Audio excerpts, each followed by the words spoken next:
Дали зодията ти е сред тези, които най-много обичат да пътуват, разбери сега.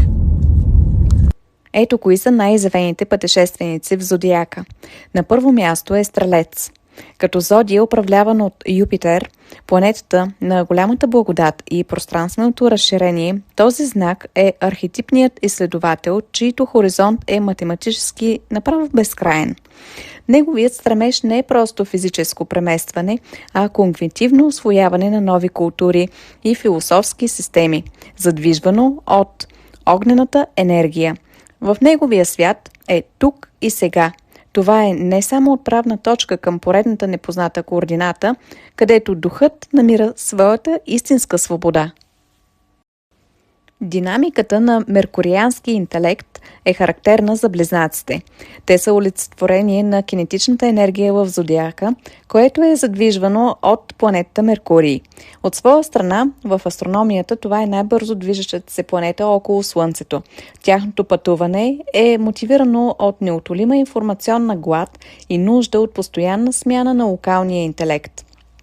За да поддържат невронната си пластичност, близнаците често търсят интересни места за почивка.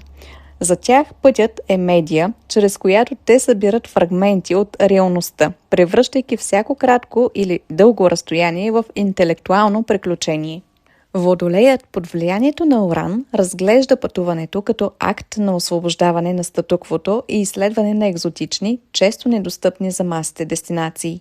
Неговият подход е футуристичен и неконвенционален, търсещ не просто отдих, а трансформиращо преживяване, което предизвиква гравитацията на социалните норми.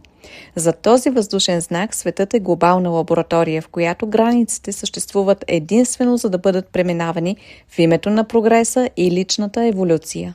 За обобщение на тези три зодии можем да кажем докъде и как те обичат да пътуват. Например, стрелците предпочитат дестинации като свещени места, пустини или чужди държави. Тяхната цел е откриване на смисъла и истината.